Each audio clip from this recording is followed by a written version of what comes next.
మీ పాత బంగారు నగల ఎక్స్చేంజ్ పై గ్రాముకు 150 రూపాయలు అదనంగా పొందండి. పాత నగకు మేము ఇచ్చే నగదు పోల్చి చూడండి. మార్కెట్లో కంటే లలితాలో అధిక నగదు పొందండి.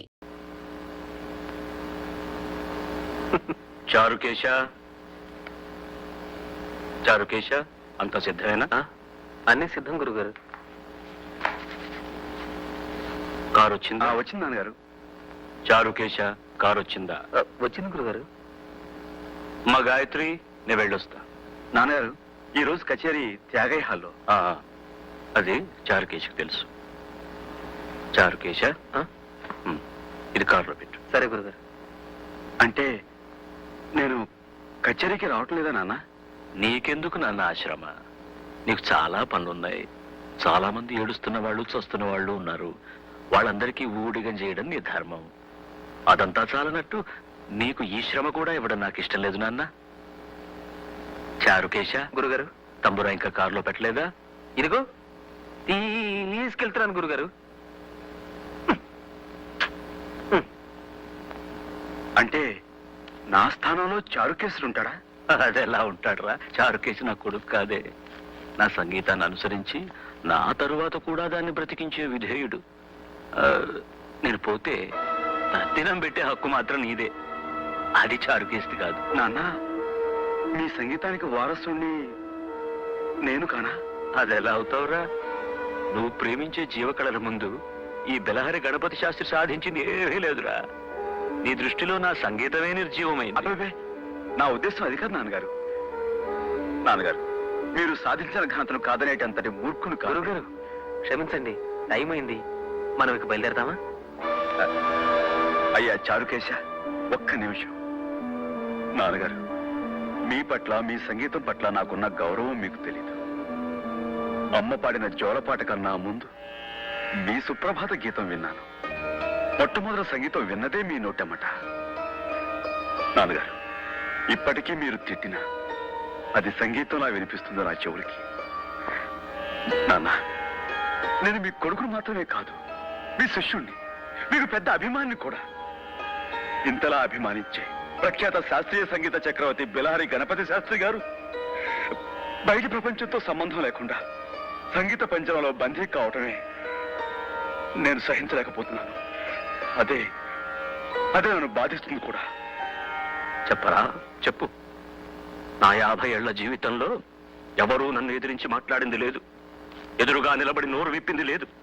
ఈరోజు నా కన్న కొడుకు నాకే ధర్మపన్నాలు చెబుతున్నాడు. చెప్తాడు. వాడికొక హోదా ఉంది కదా, బెలహరి గణపతి శాస్త్రి కొడుకని. గణపతి శాస్త్రి గారు, క్షమించండి.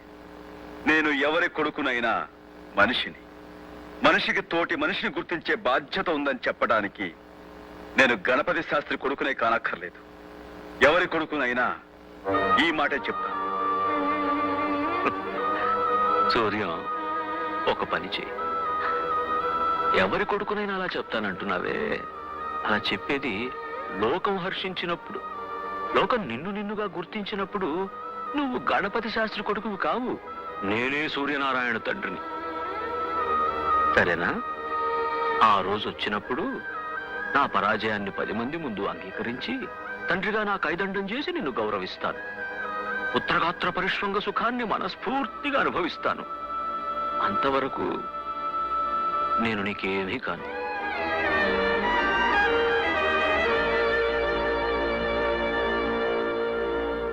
అమ్మా ఆకలి.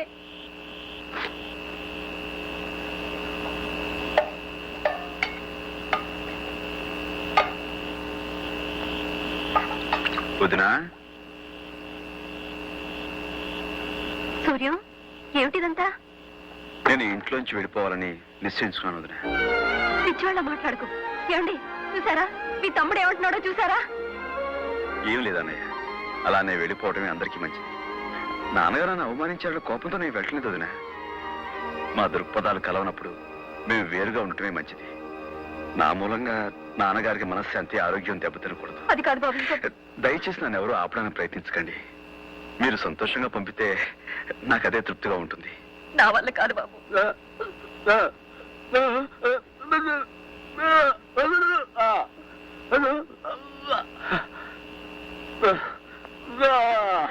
ఏమండి ఏమిటండి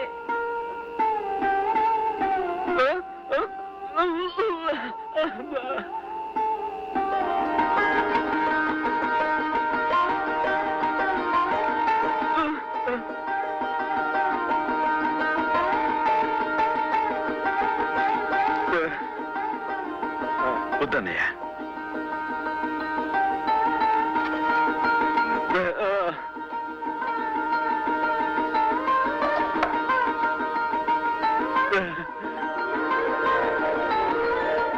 అన్నయ్య, నీ నాదస్వరంలో నా కోసం ఒక్క రాగం లేదా?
నువ్వా ఈ వేళ ఇప్పుడు ఎక్కడికయ్యా?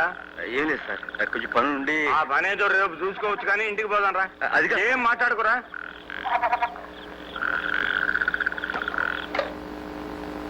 చూడు నాన్న, ఈ మనిషిని వచ్చిన దగ్గర నుంచి ఉలుకోలేదు పలుకులేదు. కారణం చెప్పకుండా మనసులో తానే బాధపడుతున్నాడు. నువ్వు ఎలాగైనా సరే ఇతని చేత మాట్లాడించాలి, నీ స్టైల్లో.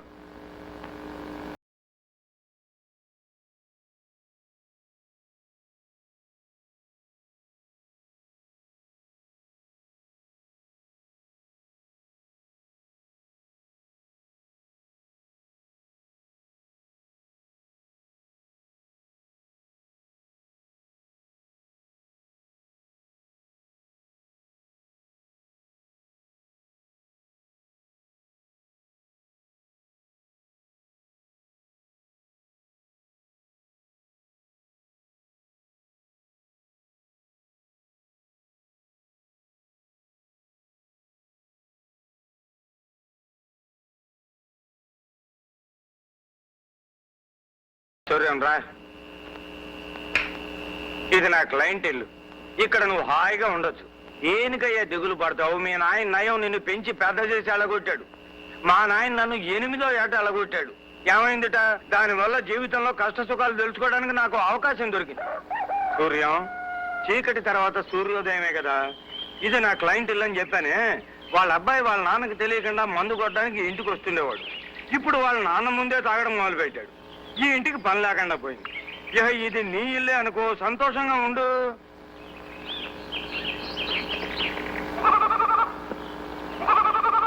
ఏమ్మా, నువ్వు లైన్ మ్యాన్ నారాయణ భార్యవు కదూ? అవునండి. ఎలా ఉన్నావమ్మా? ఎలా ఉంటాం బాబు?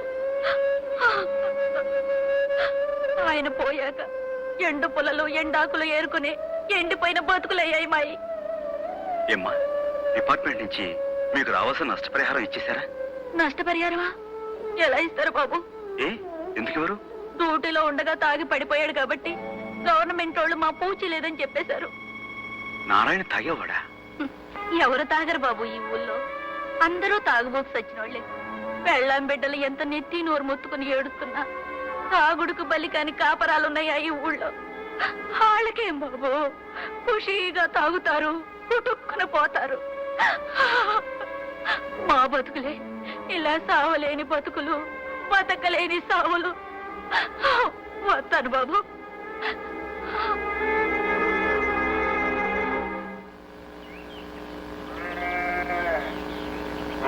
చూడు బాబు, కిష్ట పెళ్లి ఇదే కదూ? ఇదేనండి. అమ్మా అమ్మా, అయ్యని నిప్పుల్లోంచి కాపాడారే, ఆయన వచ్చారు. కూర్చోండి కూర్చోండి. మా అమ్మ ఇప్పుడు మీ గురించి చెప్తూ ఉంటది. అలాగా? అమ్మా నువ్వు బయటికి రామ్మా. ముందు నువ్వు లోపలికి రాయే. నువ్వే రామ్మా. అబ్బబ్బబ్బబ్బబ్బ, ముందు నువ్వే లోపలికి రాయే, ఎర్రి మగవా. సరే.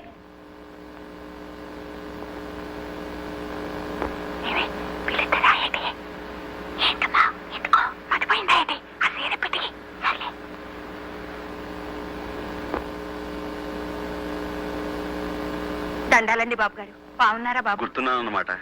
అదేంటి బాబు, మా బతుకుల్ని నిలబెట్టిన భగవంతుణ్ణి ఎలా మర్చిపోతాం? అదే వరే.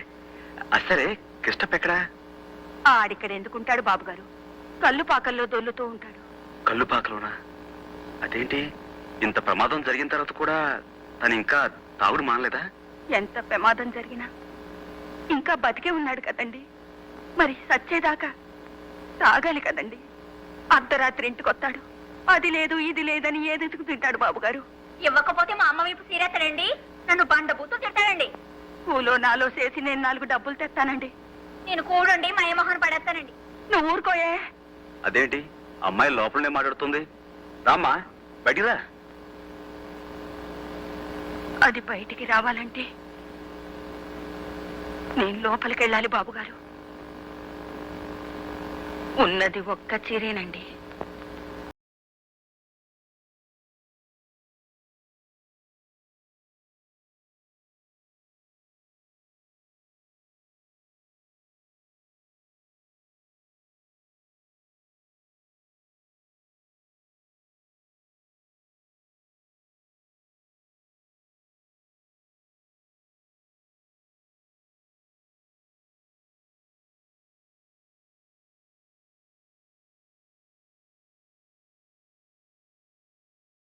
అయ్యి బాబాయ్, పంతులు గారా, ఇదేంటండి బాబాయ్ ఇలాగొచ్చారు?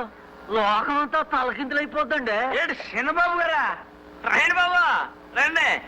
మీ నాన్నగారితో గొడవ పెట్టుకున్నారని కదా బాబు, కరెక్ట్ గా రావాల్సిన చోటుగా వచ్చారు బాబు. మాలాంటి వాళ్ళు ఇక్కడ నుండి వెళ్ళి గొడవలు పెట్టుకుంటాం, తమరు లాంటి చదువుకున్న వాళ్ళు గొడవలు పెట్టుకుని ఇక్కడికి వస్తారు కదా.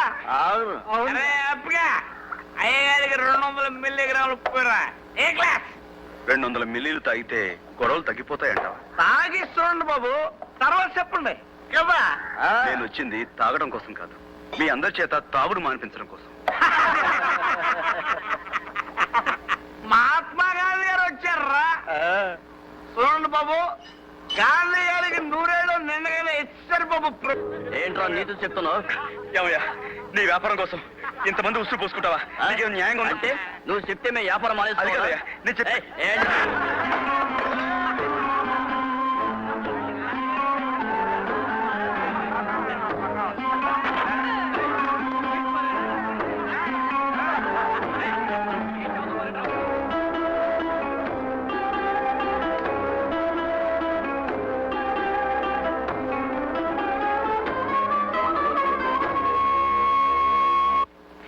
సంధ్య వందనం, సంధ్య వందనం, సంధ్య వందనం, సంధ్యా వందనం చెయ్యబోతున్నాను.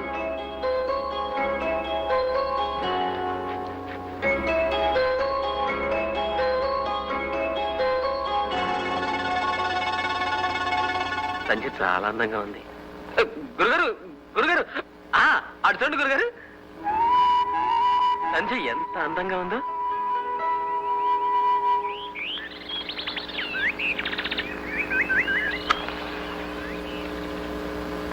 వాళ్ళు తాగి తందనాలాడితే మీకెందుకో?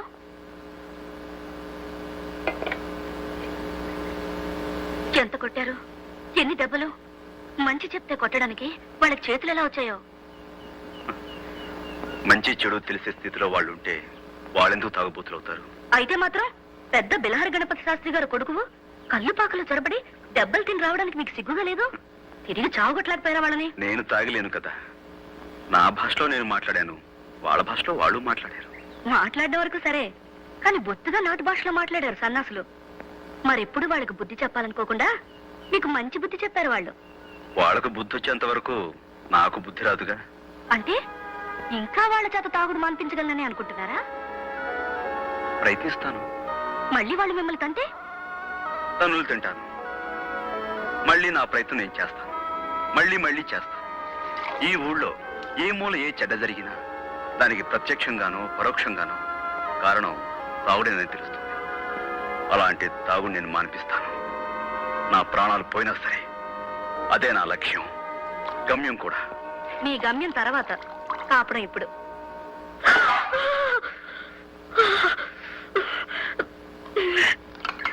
అల్లుగుడ్డయే ఎర్రంగని మా బొమ్మర్తి కాడు అల్లిగిన నాడు నా పిచ్చి తండ్రి.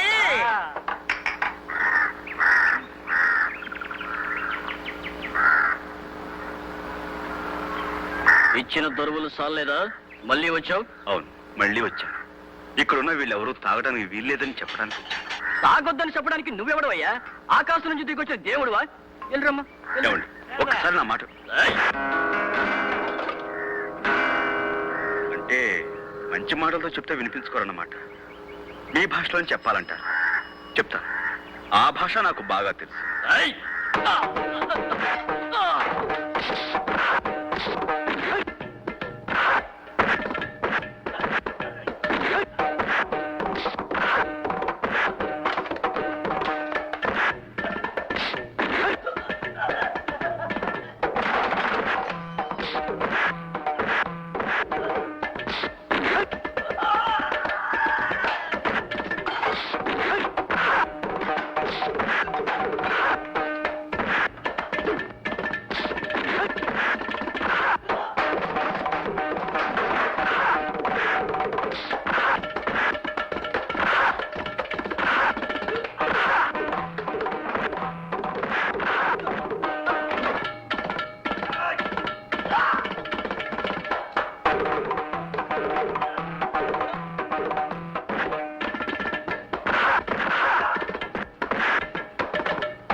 బాబు,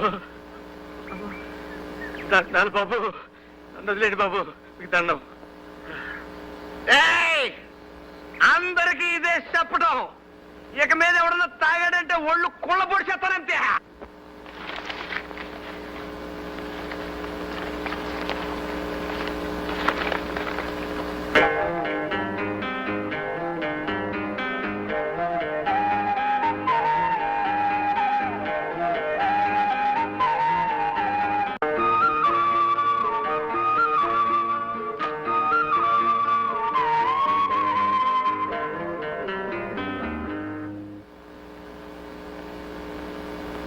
చారుకేశ, సాధన ప్రారంభిద్దామా?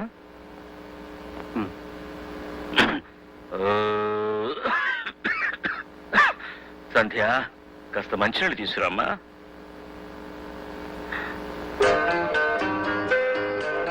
అదేమిటి ఆకు?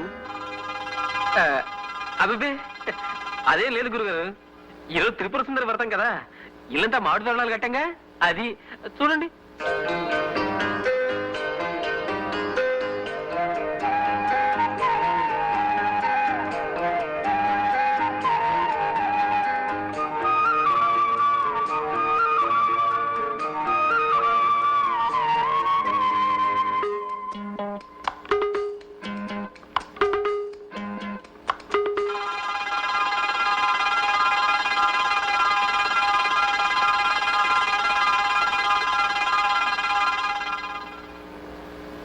సుందరి నీ దివ్య రూపము చూడ. తనకు దొరికేనమ్మా. ఏమిట్రా ఇది? ఈరోజు త్రిపుర సుందరి వ్రతం కదా, ఈ త్యాగరాజ కీర్తన మీ చేత పాడించుకుందామని మర్చిపోకుండా ఆకు మీద రాసుకున్నానండి. అలాగా, పాడుతాను బాబు. సంగీతం మీద అంత శ్రద్ధ ఉన్నందుకు నాకు చాలా సంతోషం నాయన. వాళ్ళని కొట్టినందుకు నాకు చాలా బాధగా ఉందంటే వాళ్ళకి నాకు తేడా లేదనిపిస్తుంది. కానీ వేరే గత్యంతరం లేక చూడండి, మీరు కొట్టినందువల్ల వాళ్ళ పగ పెట్టుకుంటారే గాని మారిపోతారనుకున్నారా? మీకు భయపడి కొన్నాళ్ళు చాటుగా తాగుతారు, తర్వాత మళ్ళీ కథ మామూలే. వాళ్ళని కట్టుకున్న పెళ్ళాలే నోరు మూసుకుని భరిస్తున్నారు. ఇక వాళ్ళని మీరు ఎలా బాగు చేయగలరు? అవును, వేరే మార్గం ఆలోచించాలి.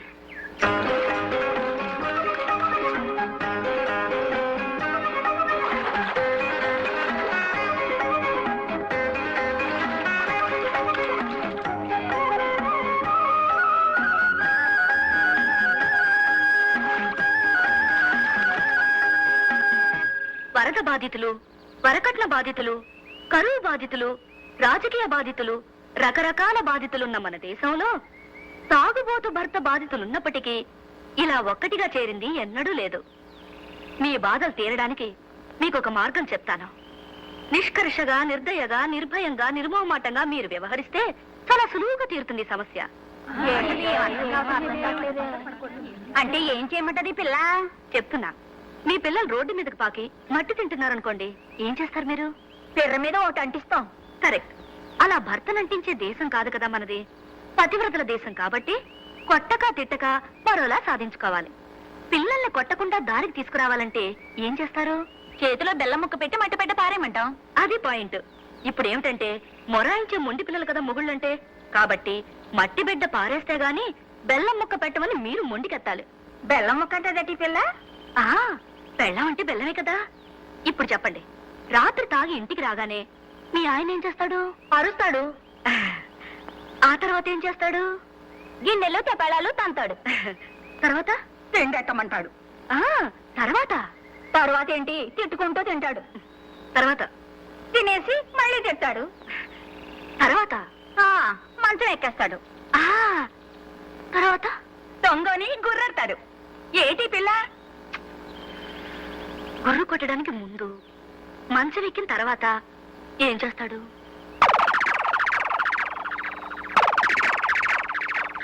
అది ఇక మీద అది వీల్లేదని ఖచ్చితంగా చెప్పేయండి. ఈ రోజు నుండి తాగొస్తే అతని పక్కకు కూడా మీరు వెళ్ళకూడదని ఒట్టు పెట్టుకోండి. ఏ రోజు తాకపోతే ఆ రోజే పక్కకొస్తామని నిక్కచ్చిగా మీ ఆయనతో సవాల్ చేయండి. ఏ కొడతారా? కొన్ని రోజులు దెబ్బలు తినండి. తిడతారా? తిట్టించుకోండి. కానీ పక్కకు మాత్రం రానివ్వకండి. అలా 10 రోజులు పట్టుదలగా ఉండండి. 11వ రోజు తాగకుండా ఇంటికొస్తాడు మీ ఆయన. నా ఇంటికి మట్టుకు రాడు. ఏ గుడిసె దాని కొంపకో పోతాడు. ఎన్నాళ్ళు పోతాడు? ఇల్లు ఇల్లాల్ని వదిలేసి గుడిసెట్టు కొంపలో ఏ మొగుడు ఉండిపోడు. ఇంతకన్నా మగవాడి మీద మరో బ్రహ్మాస్త్రం ఏదీ లేదు. ఒప్పుకుంటారా లేదా? ఒప్పుకున్న వాళ్ళంతా ఈ పక్కకు రండి. 1